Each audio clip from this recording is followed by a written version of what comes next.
Chapter 33, Joe's Journal. New York, November. Dear Marmee and Beth, I'm going to write you a regular volume, for I've got heaps to tell, though I'm not a fine young lady traveling on the continent. When I lost sight of Father's dear old face, I felt a trifle blue and might have shed a briny drop or two if an Irish lady with 4 small children, all crying more or less, hadn't diverted my mind, for I amused myself by dropping gingerbread nuts over the seat every time they opened their mouths to roar. Soon the sun came out, and taking it as good omen, I cleared up likewise and enjoyed my journey with all my heart. Mrs. Kirk welcomed me so kindly I felt at home at once, even in that big house full of strangers. She gave me a funny little sky parlor, all she had, but there's a stove in it, and a nice table and a sunny window, so I can sit here and write whenever I like. A fine view and a church tower opposite atone for the many stairs, and I took a fancy to my den on the spot.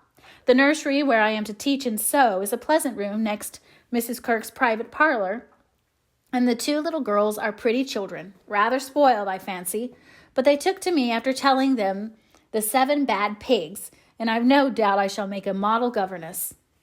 I am to have my meals with the children, if I prefer to the great table, and for the present I do, for I am bashful, though no one will believe it. Now, my dear, make yourself at home, said Mrs. K. in her motherly way. I'm on the drive from morning till night, as you may suppose with such a family, but a great anxiety will be off my mind if I know the children are safe with you. My rooms are always open to you, and your own shall be as comfortable as I can make it. There are some pleasant people in the house if you feel sociable, and your evenings are always free. Come to me if anything goes wrong, and be as happy as you can. There's the tea bell. I must run and change my cap. And off she bustled, leaving me to settle myself in my new nest. As I went downstairs soon after, I saw something I liked. The flights are very long in this tall house, and as I stood waiting at the head of the 3rd one for a little servant girl to lumber up, I saw a gentleman coming along behind her, take the heavy hod of coal out of her hand, carry it all the way up, put it down at a door nearby, and walk away, saying with a kind nod and a foreign accent, "It goes better so. The little back is too young to have such heaviness." Wasn't it good of him? I like such things, for as father says, trifles show character. When I mentioned it to Mrs. K. that evening, she laughed and said, "That must have been Professor Bear. He's always doing things of that sort." Mrs. K. told me he was from Berlin, very learned and good, but poor as a church mouse, and gives lessons to support himself and 2 little orphan nephews whom he is educating here, according to the wishes of his sister, who married an American. Not a very romantic story, but it interested me, and I was glad to hear that Mrs. K. lends him her parlor for some of his scholars. There is a glass door between it and the nursery, and I mean to peep at him, and then I'll tell you how he looks. He's almost 40, so it's no harm, Marmee. After tea and a go-to-bed romp with the little girls, I attacked the big work-basket and had a quiet evening chatting with my new friend. I shall keep a journal letter and send it once a week, so good night and more tomorrow. Tuesday Eve. Had a lovely time in my seminary this morning, for the children acted like Sancho, and at one time I really thought I should shake them all round. Some good angel inspired me to try gymnastics, and I kept it up till they were glad to sit down and keep still. After luncheon, the girl took them out for a walk, and I went to my needlework like little Mabel with a willing mind. I was thanking my stars that I'd learned to make nice buttonholes when the parlor door opened and shut, and someone began to hum, "Kennst du das Land?" like a big bumblebee. It was dreadfully improper, I know, but I couldn't resist the temptation, and lifting one end of the curtain before the glass door, I peeped in. Professor Bear was there, and while he arranged his books, I took a good look at him. A regular German, rather stout, with brown hair tumbled all over his head, a bushy beard, good nose, the kindest eyes I ever saw, and a splendid big voice that does one's ears good, after our sharp or slipshod American gabble. His clothes were rusty, his hands were large, and he hadn't a really handsome feature in his face, except his beautiful teeth. Yet I liked him, for he had a fine head, his linen was very nice, and he looked like a gentleman, though 2 buttons were off his coat, and there was a patch on one shoe. He looked sober in spite of his humming, till he went to the window to turn the hyacinth bulbs toward the sun and stroke the cat, who received him like an old friend. Then he smiled, and when a tap came at the door, called out in a loud, brisk tone, "Herein." I was just going to run when I caught sight of a morsel of a child carrying a big book and stopped to see what was going on. Me wants me bear, said the mite, slamming down her book and running to meet him. Thou shalt have thy bear. Come then, and take a good hug from him, my Tina, said the professor, catching her up with a laugh and holding her so high over his head that she had to stoop her little face to kiss him. Now me must study my lesson, went on the funny little thing. So he put her up in the table, opened the great dictionary she had brought, and gave her a paper and pencil, and she scribbled away, turning a leaf now and then, and passing her little fat finger down the page, as if finding a word so soberly that I nearly betrayed myself by a laugh, while Mr. Bear stood stroking her pretty hair with a fatherly look that made her think she must be his own, though she looked more French than German. Another knock and the appearance of 2 young ladies sent me back to my work, and there I virtuously remained through all the noise and gabbling that went on next door. One of the girls kept laughing affectedly and saying, "Now, Professor," in a coquettish tone, and the other pronounced her German with an accent that must have made it hard for him to keep sober. Both seemed to try his patience sorely, for more than once I heard him say emphatically, "No, no, it is not so. You have not attend to what I say." And once there was a loud rap as if he struck the table with his book, followed by the despairing exclamation, "Prut! It all goes bad this day." Poor man, I pitied him, and when the girls were gone, took just one more peep to see if he survived it. He seemed to have thrown himself back in his chair, tired out, and sat there with his eyes shut till the clock struck 2, when he jumped up, put his books in his pocket as if ready for another lesson, and taking little Tina, who had fallen asleep on the sofa, in his arms, he carried her quietly away. I fancy he has a hard life of it. Mrs. Kirk asked me if I wouldn't go down to the 5 o'clock dinner, and feeling a little bit homesick, I thought I would, just to see what sort of people are under the same roof with me. So I made myself respectable and tried to slip in behind Mrs. Kirk, but as she is short and I'm tall, my efforts at concealment were rather a failure. She gave me a seat by herself, and after my face cooled off, I plucked up courage and looked about me. The long table was full, and everyone intent on getting their dinner, the gentlemen especially, who seemed to be eating on time, for they bolted in every sense of the word, vanishing as soon as they were done. There was the usual assortment of young men absorbed in themselves, young couples absorbed in each other, married ladies and their babies, and old gentlemen in politics. I don't think I shall care to have much to do with any of them, except one sweet-faced maiden lady, who looks as if she had something in her. Cast away at the very bottom of the table was the professor, shouting answers to the questions of a very inquisitive, deaf old gentleman on one side, and talking philosophy with a Frenchman on the other.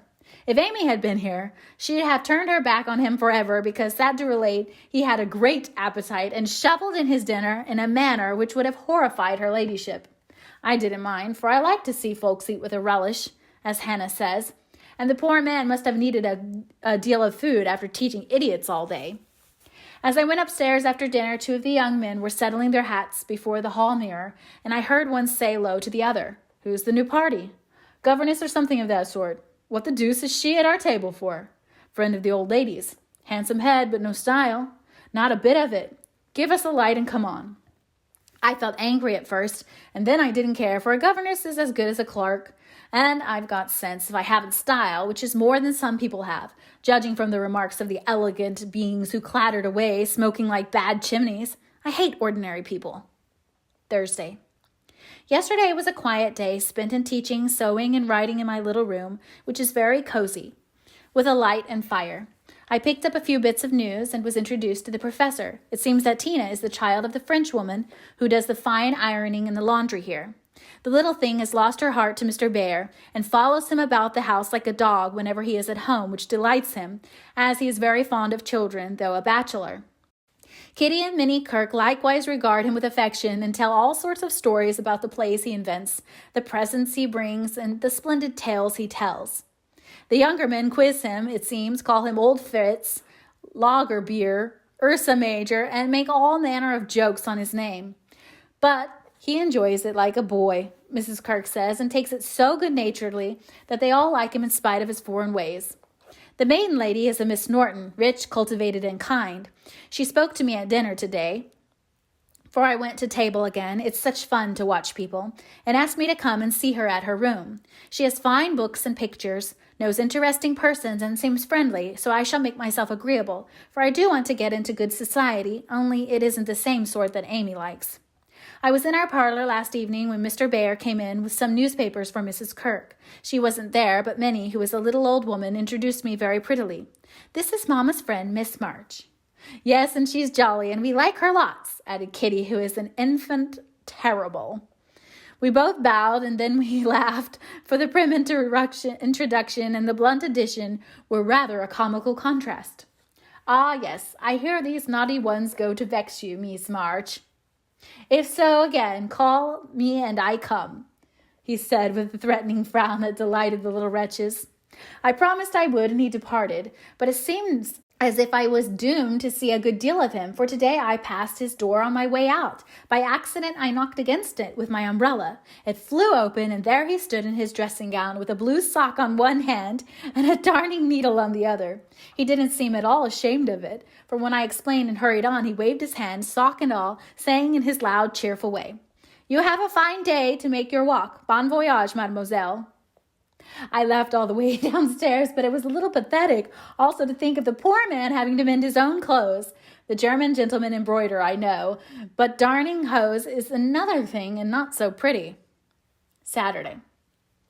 Nothing has happened to write about except a call on Miss Norton, who has a room full of pretty things and who was very charming, for she showed me all her treasures and asked me if I would sometimes go with her to lectures and concerts as her escort if I enjoyed them. She put it as a favor, but I'm sure Mrs. Kirk has told her about us, and she does it out of kindness to me. I'm as proud as Lucifer, but such favors from such people don't burden me, and I accept gratefully. When I got back to the nursery, there was such an uproar in the parlor that I looked in, and there was Mr. Bear down on his hands and knees with Tina on his back, Kitty leading him with a jump rope, and Minnie feeding two small boys with seed cakes, as they roared and ramped in cages built of chairs. "We are playing nargerie," explained Kitty. "This is mine efflant," said Tina, holding on by Professor's hair. "Mamma always allows us to do what we like Saturday afternoon when Franz and Emil come, doesn't she, Mr. Bear?" said Minnie. The efflant sat up, looking as much in earnest as any of them, and said soberly to me, "I give you my word it is so. If we make too large a noise, you shall say hush to us, and we go more softly." I promised to do so, but I left the door open and enjoyed the fun as much as they did, for a more glorious frolic I never witnessed. They played tag and soldiers, danced and sang, and when it began to grow dark, they all piled onto the sofa about the professor, while he told charming fairy stories of the storks on the chimney tops and the little cablauds who ride the snowflakes as they fall. I wish Americans were as simple and natural as Germans, don't you? I'm so fond of writing I should go spinning on forever if motives of economy didn't stop me. For though I've used thin paper and written fine, I tremble to think of the stamps this long letter will need. Pray forward, Amy's, as soon as you can spare them. My small news will sound very flat after her splendors, but you will like them, I know. Is Teddy studying so hard that he can't find time to write to his friends? Take good care of him for me, Beth, and tell me all about the babies and give heaps of love to everyone. From your faithful Joe. P.S. On reading my letter, it strikes me as rather Bayery, but I am always interested in odd people, and I really had nothing else to write about. Bless you. December. My precious Betsy. As this is to be a scribble-scrabble letter, I direct it to you, for it may amuse you and give you some idea of my goings-on, for though quiet, they are rather amusing, for which, oh, be joyful. After that Amy would call Herculaneum efforts in the way of mental and moral agriculture, my young ideas begin to shoot and my little twigs to bend as I could wish. They are not so interesting to me as Tina and the boys, but I do my duty by them and they are fond of me. Franz and Emil are jolly little lads, quite after my own heart, for the mixture of German and American spirit in them produces a constant state of effervescence. Saturday afternoons are riotous times, whether spent in the house or out, for on pleasant days they all go to a walk, like a seminary, with the professor and myself to keep order, and then such fun. We are very good friends now, and I've begun to take lessons. I really couldn't help it, and it all came about in such a droll way that I must tell you. To begin at the beginning, Mrs. Kirk called me one day as I passed Mr. Bear's room, where she was rummaging. "Did you ever see such a den, my dear? Just come and help me put these books to rights, for I've turned everything upside down trying to discover what he has done with the 6 new handkerchiefs I gave him not long ago." I went in, and while we worked, I looked about me, for it was a den to be sure. Books and papers everywhere, a broken meerschaum, and an old flute over the mantelpiece, As if done with, a ragged bird without any tail chirped on one window seat, and a box of white mice adorned the other. Half-finished boats and bits of string lay among the manuscripts. Dirty little boots stood drying by the fire, and traces of the dearly beloved boys, for whom he makes a slave of himself, were to be seen all over the room. After a grand rummage, 3 of the missing articles were found, one over the bird cage, one covered with ink, and a third burned brown, having been used as a holder. "Such a man," laughed good-natured Mrs. K as she put the relics in the rag bag. "I suppose the others are torn up to rig ships, bandage cut fingers, or make kite tails. It's dreadful, but I can't scold him. He's so absent-minded and good-natured. He lets those boys ride over him roughshod. I agreed to do his washing and mending, but he forgets to give out his things, and I forget to look them over, so he comes to a sad pass sometimes." "Let me mend them," said I. "I don't mind it, and he needn't know. I'd like to. He's so kind to me about bringing my letters and lending books." So I have got his things in order and knit heels into 2 pairs of the socks, for they were boggled out of shape with his queer darns. Nothing was said, and I hoped he wouldn't find out. But one day last week he caught me at it. Hearing the lessons he gives to others has interested and amused me so much that I took a fancy to learn, for Tina runs in and out, leaving the door open, and I can hear.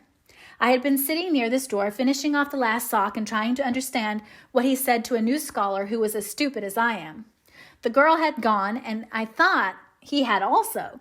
It was so still, and I was busily gabbling over a verb and rocking to and fro in a most absurd way when a little crow made me look up, and there was Mr. Bale looking and laughing quietly while he made signs to Tina not to betray him. "So," he said, and I stopped and stared like a goose. "You peep at me, I peep at you, and this is not bad. But see, I am not pleasanting when I say have you a wish for German." "Yes, but are you too busy? I am too stupid to learn," I blundered, as red as a peony. "Prut. We will make the time, and we fail not to find the sense. At evening I shall give a little lesson with much gladness for you, Miss March. I have this debt to pay." And he pointed to my work. "Yes," they say to one another, "these so kind ladies, he is a stupid old fellow. He will see not what we do. He will never observe what his sock heels got now in holes any more. He will think his buttons grow out new when they fall, and believe that strings make theirselves. Ah, but I have an eye, and I see much. I have a heart, and I feel thanks for this. Come, a little lesson then and now, or no more good fairy works for me and mine." Of course, I couldn't say anything after that, and as it really is a splendid opportunity, I made the bargain and we began. I took 4 lessons, and then I stuck fast in a grammatical bog. The professor was very patient with me, but it must have been torment to him, and now and then he'd look at me with such an expression of mild despair that it was a toss-up with me whether to laugh or cry. I tried both ways, and when it came to a sniff or utter mortification and woe, he just threw the grammar onto the floor and marched out of the room. I felt myself disgraced and deserted forever, but didn't blame him a particle, and was scrambling my papers together, meaning to rush upstairs and shake myself hard, when in he came, as brisk and beaming as if I'd covered myself in glory. "Now we shall try a new way. You and I will read these pleasant little Märchen together, and dig no more in that dry book. That goes in the corner for making us trouble." He spoke so kindly and opened Hans Andersen's fairy tale so invitingly before me that I was more ashamed than ever, and went at my lesson in a neck-or-nothing style that seemed to amuse him immensely. I forgot my bashfulness and pegged away, no other word will express it, with all my might, tumbling over long words, pronouncing according to inspiration of the minute, and doing my very best. When I finished reading my first page and stopped for breath, he clapped his hands and cried out in his hearty way, "Das ist gut! Now we go well. My turn. I do him in German. Give me your ear." And away he went, rumbling out the words with his strong voice and a relish which was good to see as well as hear. Fortunately, the story was The Constant Tin Soldier, which is droll, you know, so I could laugh. And I did, though I didn't understand half he read. For I couldn't help it. He was so earnest, I was so excited, and the whole thing so comical. After that, we got on better, and now I read my lessons pretty well, for this way of studying suits me, and I can see that the grammar gets tucked into the tales and poetry as one gives pills and jelly. I like it very much, and he doesn't seem tired of it yet, which is very good of him, isn't it? I mean to give him something on Christmas, for I dare not offer money. Tell me something nice, Marmee. I'm glad Laurie seems so happy and busy that he has given up smoking and lets his hair grow. You see, Beth manages him better than I did. I'm not jealous, dear. Do your best. Only don't make a saint of him. I'm afraid I couldn't like him without a spice of human naughtiness. Read him bits of my letters. I haven't time to write much, and that will do just as well. Thank heaven Beth continues so comfortable. January. A happy New Year to you all, my dear family, which of course includes Mr. L. and a young man by the name of Teddy. I can't tell you how much I enjoyed your Christmas bundle, for I didn't get it till night and had given up hoping. Your letter came in the morning, but you said nothing about a parcel, meaning it for a surprise, so I was disappointed, for I'd had a kind of feeling that you wouldn't forget me. I felt a little low in my mind as I sat up in my room after tea, and when the big, muddy, battered-looking bundle was brought to me, I just hugged it and pranced. It was so homey and refreshing that I sat down on the floor and read and looked and ate and laughed and cried in my usual absurd way. The things were just what I wanted, and all the better for being made instead of bought. Beth's new ink bib was capital, and Hannah's box of hard gingerbread will be a treasure. I'll be sure and wear the nice flannels you sent, Marmee, and read carefully the books Father has marked. Thank you all, heaps and heaps. Speaking of books reminds me that I'm getting richer in that line, for on New Year's Day Mr. Bear gave me a fine Shakespeare. It is one he values much, and I've often admired it, set up in the place of honor with his German Bible, Plato, Homer, and Milton, so you may imagine how I felt when he brought it down without its cover and showed me my own name in it, from my friend Friedrich Bear. You say often you wish a library. Here I give you one, for between these lids, he meant covers, is many books in one. Read him well, and he will help you much, for the study of character in this book will help you read it in the world and paint it with your pen. I thanked him as well as I could, and talked now about my library as if I had 100 books. I never knew how much there was in Shakespeare before, but then I never had a bear to explain it to me. Now don't laugh at his horrid name. It isn't pronounced either bear nor beer, as people will say it, but somewhere between the two, as only Germans can give it. I'm glad you both like what I tell you about him, and hope you will know him some day. Mother would admire his warm heart, Father his wise head. I admire both, and feel rich in my new friend, Friedrich Bear. Not having much money or knowing what he'd like, I got several little things and put them about the room, where he would find them unexpectedly. They were useful, pretty, or funny, a new standish in his table, a little vase for his flower, he always has one, or a bit of green in a glass to keep him fresh, he says, and a holder for his blower so that he needn't burn up what Amy calls mouchoir. I made it like those Beth invented, a big butterfly with a fat body and a black and yellow wings, worsted feelers, and bead eyes. It took his fancy immensely, and he put it on his mantelpiece as an article of virtue, so it was rather a failure after all. Poor as he is, he didn't forget a servant or a child in the house, and not a soul here, from the French laundrywoman to Miss Norton, forgot him. I was so glad of that. They got up a masquerade and had a gay time New Year's Eve. I didn't mean to go down, having no dress, but at the last minute Mrs. Kirk remembered some old brocades, and Miss Norton lent me lace and feathers, so I dressed up as Mrs. Malaprop and sailed in with a mask on. No one knew me, for I disguised my voice, and no one dreamed of the silent, haughty Miss March, for they think I am very stiff and cool, most of them, and so I am to whippersnappers, could dance and dress, and burst out into a nice derangement of epitaphs like an allegory on the banks of the Nile. I enjoyed it very much, and when we unmasked, it was fun to see them stare at me. I heard one of the young men tell another that he knew I'd been an actress. In fact, he thought he remembered seeing me at one of the minor theaters. Meg will relish that joke. Mr. Bear was Nick Bottom, and Tina was Tatiana, a perfect little fairy in his arms. To see them dance was quite a landscape, to use a Teddyism. I had a very happy New Year after all, and when I thought it over in my room, I felt as if I was getting on a little in spite of my many failures. For I'm cheerful all the time now, work with a will, and take more interest in other people than I used to, which is satisfactory. Bless you all. Ever your loving, Joe.